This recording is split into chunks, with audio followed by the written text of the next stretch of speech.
Hello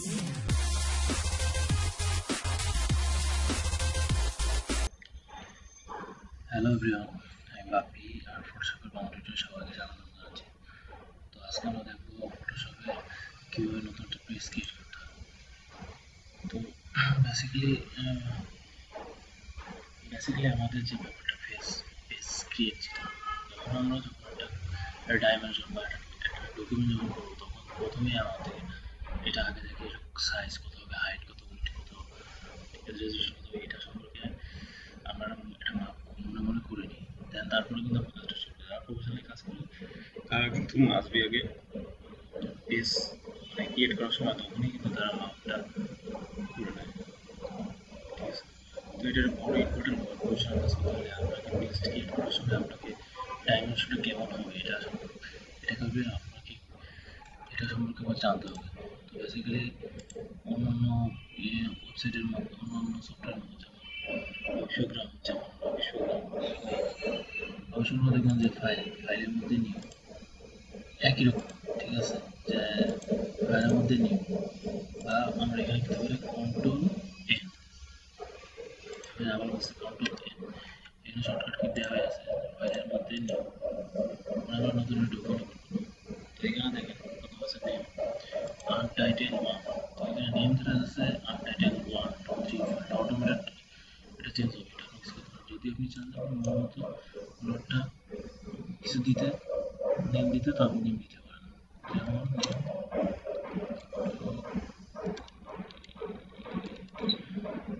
document, আমি এখানে নাম দিলাম নিউ ডকুমেন্ট। ঠিক আছে,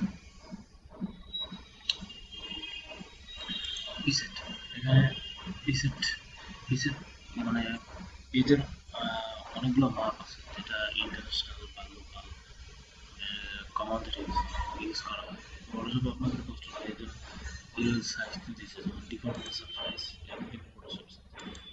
তারপরে ইউজ করে দেখেন তিনটে সাইজ, এটা লেটার, লিগাল আছে, আর আছে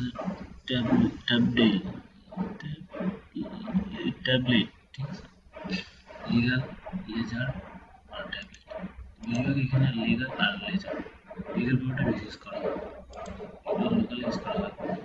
তো এরপরে দেখেন যে ইন্ডাস্ট্রিয়াল ব্যাপার। তো ইন্ডাস্ট্রিয়াল ব্যাপার সবচেয়ে বেশি যেটা হয়েছে আমাদের দেশে বলেন বা বাইরে বলেন, সবচেয়ে বেশি কমন যেটা হয়েছে সেটা হলো F1, বাকি A6, A7, A6, A5, A3 এগুলো ইউজ করা হয়, A4টা বেশি ইউজ করা হয়। যখনই আপনি দেখেন এখানে সাইজ দিচ্ছেন, তো অটোমেটিক কিন্তু পেজের সাইজটা চেঞ্জ হয়ে যাচ্ছে।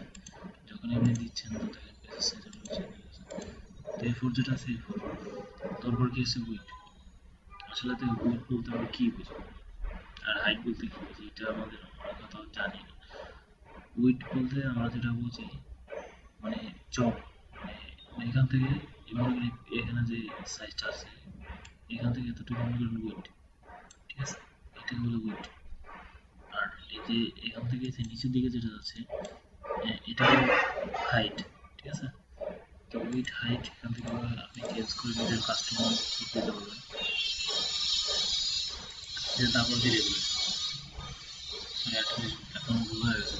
এখানে উইড আপনি মনে করেন যে আপনি এখানে করে দিবেন, আপনি একটু করে বাড়াবেন, সেক্ষেত্রে আপনি এখানে মাউসটা উইডের উপর রেখে দেন, দেখেন এখানে কিন্তু একটা তীরের মতো আছে, তীরটা যদি আপনি ডানে নেন তো বাড়বে, আর যদি ডানে নেন তাহলে কমবে। অনেক সময় দেখা যায় আমরা 2.97.3 এরকম একটা সাইজ নেবেন, 2.97.3 যদি আমি 2.97. এটা যদি আমি টানে দিই তাহলে বাড়বে, কমে যাবে। দেন তারপর আছে রেজুলেশন।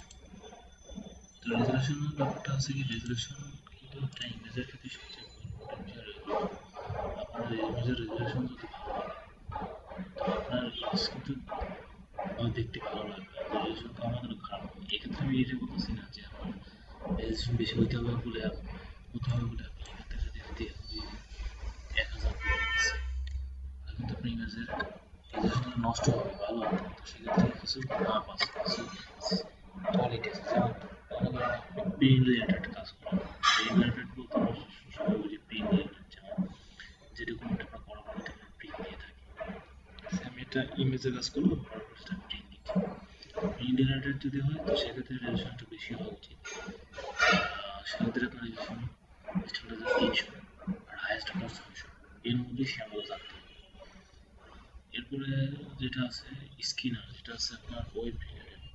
আমরা যখন ওয়েব রিলেটেড যদি কাজ করি, যেটা স্ক্রিন রিলেটেড বা প্রিন্ট হবে না, ওয়েব বা ভিডিও এই টাইপের যখন কিছু মানে করি, মানে ইমেজ তৈরি হয়, তখন কিন্তু আমার রেজুলেশন হতে হবে স্ট্যান্ডার্ডই 72 ঠিক আছে। তো এটা আমরা স্ক্রিন রিলেটেড যেগুলো সেগুলো 72 ইউজ করবো, আর প্রিন্ট রিলেটেড যেগুলো সেগুলো 300 থেকে 600, ম্যাক্সিমাম 300 ইউজ করবো। আর কিছু কিছু ক্ষেত্রে ইমেজের ক্ষেত্রে সেটা আপনি কাজ করতে করতে বুঝতে হবে। এখন আমি যত আপনাকে বলি আপনি মানে বুঝবেন না, আপনাকে একদিনের সময় দিতে হবে। তারপর আমার সকলে টিউটোরিয়ালটা বানাবো, মানে সবাইকে দেখাবো যে কোন ইমেজে কত রেজুলেশন ভালো উচিত, প্রিন্টের ক্ষেত্রে রেজুলেশন কত ভালো উচিত, স্ক্রিন রিলেটেড কত রেজুলেশন। তারপর হচ্ছে কালার মোডটা হচ্ছে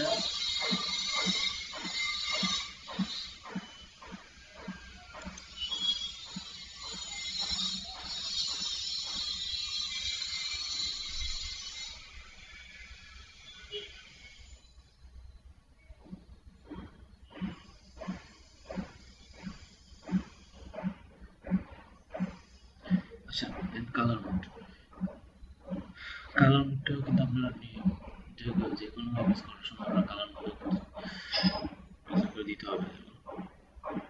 যদি আপনি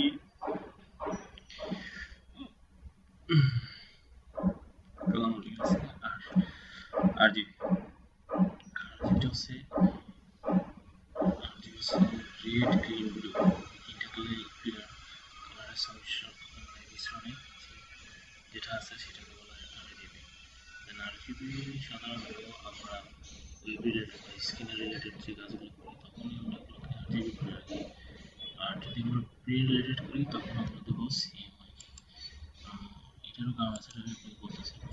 যখন আপনি ওয়েব রিলেটেড বা স্ক্রিন রিলেটেড কাজ করবেন, স্ক্রিন রিলেটেড, তখন যদি আপনি RGB দেন কিন্তু আপনার স্ক্রিনে যেমন দেখাবে বাট সুন্দর দেখাবে, যেরকম দেখাবে, কিন্তু যখন আপনি প্রিন্ট করবেন তখন দেখবেন স্ক্রিনের কালারের সাথে আপনার প্রিন্টের কালার মিল হচ্ছে না, মানে সামথিং ডিফারেন্ট হচ্ছে। তো সেক্ষেত্রে RGB সার্কুলার এরকম।